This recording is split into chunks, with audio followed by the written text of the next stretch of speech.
Hi friends, അസ്സലാമു അലൈക്കും. Welcome back to my channel. അപ്പോൾ നമ്മൾ ഇന്ന് തയ്യാറാക്കിയിട്ടുള്ളത് ഒരു ഗ്രീൻ ഗ്രില്ലഡ് ചിക്കനാണ്. ആ ഗ്രീൻ ഗ്രില്ലഡ് ചിക്കൻ തയ്യാറാക്കുന്നതിന് വേണ്ടിയിട്ട് ആവശ്യമുള്ള ഇൻഗ്രീഡിയൻസ് എന്തൊക്കെയാണെന്ന് നമുക്ക് നോക്കാം. ഇഞ്ചി, വെളുത്തുള്ളി, പച്ചമുളക്, ഒരു സവാള, പിന്നെ ചെറുനാരങ്ങ, കറിവേപ്പില, പിന്നെ ഇതിലേക്ക് ഇമ്പോർട്ടൻ്റ് ആയിട്ടുള്ള കുറച്ചധികം മല്ലിയിലും പുതിനയിലും എടുത്തിട്ടുണ്ട്. പിന്നെ അതുകൂടാതെ നമ്മൾ കുറച്ച് ചെറുജീരകം, വലിയ ജീരകം കൂടി എടുത്തിട്ടുണ്ട്.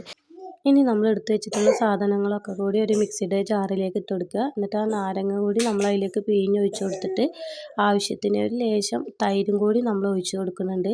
പിന്നെ അതിലേക്ക് ആവശ്യമായിട്ടുള്ള കുറച്ച് ഉപ്പും കൂടി ചേർത്തിട്ട് നമുക്കിതൊന്ന് നന്നായിട്ടൊന്ന് അരച്ചെടുക്കാം.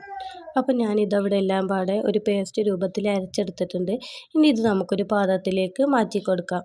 എന്നിട്ട് നമുക്കതിലേക്ക് കുറച്ച് ഗരം മസാല, അതുപോലെ തന്നെ നമുക്ക് കുറച്ച് എരിവിനായിട്ട് കുറച്ച് കുരുമുളക് പൊടി കൂടി ചേർത്ത് കൊടുക്കുന്നുണ്ട്. ഇനി നമുക്കിതെല്ലാം പാടെ ഒന്ന് മിക്സ് ചെയ്തതിന് ശേഷം കുറച്ച് മസാല നമുക്ക് അതിൽ നിന്ന് എടുത്തിട്ട് എന്ത് ചെയ്യാം, മാറ്റി വെക്കാം. നമ്മൾ ഗ്രില്ല് ചെയ്യുന്ന സമയത്ത് നമുക്കിതിൻ്റെ ആവശ്യമുണ്ട്. ബാക്കിയുള്ള ഈ മസാല നമ്മുടെ ചിക്കനിലേക്ക് നല്ലോണം ഒന്ന് തേച്ച് പിടിപ്പിച്ചതിന് ശേഷം നമുക്കൊരു 2-3 മണിക്കൂർ ഫ്രിഡ്ജിൽ എടുത്ത് വെക്കാം. 2-3 മണിക്കൂറിന് ശേഷം നമ്മുടെ ചിക്കനിലൊക്കെ നല്ലോണം മസാല പിടിച്ചിട്ടുണ്ട്. ഇനി ഇത് നമുക്ക് ഗ്രില്ലിൽ വെച്ചിട്ടൊന്ന് ചുട്ടെടുക്കാം. ചിക്കൻ റെസ്റ്റ് ചെയ്യാൻ വേണ്ടി വെച്ച സമയം കൊണ്ട് ഞങ്ങൾ അടുപ്പിൽ നല്ലോണം കനലൊക്കെ ആക്കി വെച്ചിട്ടുണ്ടായിരുന്നു. ഇനി ഇത് അടച്ചു വെച്ചിട്ട് നമുക്ക് ഗ്രില്ല് ചെയ്യാൻ വേണ്ടി വെക്കാം. ഇതിവിടെ ആവുന്ന സമയം കൊണ്ട് നമുക്ക് ഇതിലേക്കുള്ള മസാല തയ്യാറാക്കിയെടുക്കുക.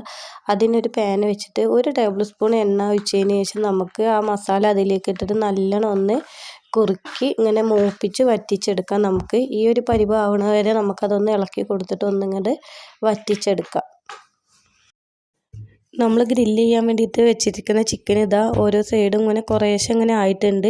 ഇനി നമുക്കിതിലേക്ക് നമ്മൾ ഉണ്ടാക്കി വെച്ചിട്ടുള്ള മസാല ഒന്ന് സ്പ്രെഡ് ചെയ്ത് കൊടുത്തിട്ട് നമുക്ക് എന്ത് ചെയ്യാം, 2 സൈഡും ഒന്നും കൂടി ഒന്ന് തിരിച്ചും മറിച്ചും വെച്ചിട്ട് ഒന്നും കൂടി ഒന്ന് ഗ്രില്ല് ചെയ്തിട്ട് എടുക്കാം. നമ്മുടെ ഗ്രീൻ ഗ്രില്ലഡ് ചിക്കൻ ഇവിടെ റെഡി ആയിട്ടുണ്ട്. അപ്പോൾ വീഡിയോ ഇഷ്ടപ്പെട്ടിട്ടുണ്ടെങ്കിൽ എല്ലാവരും ലൈക്കും ഷെയറും സബ്സ്ക്രൈബും ചെയ്യാൻ മറക്കരുത്.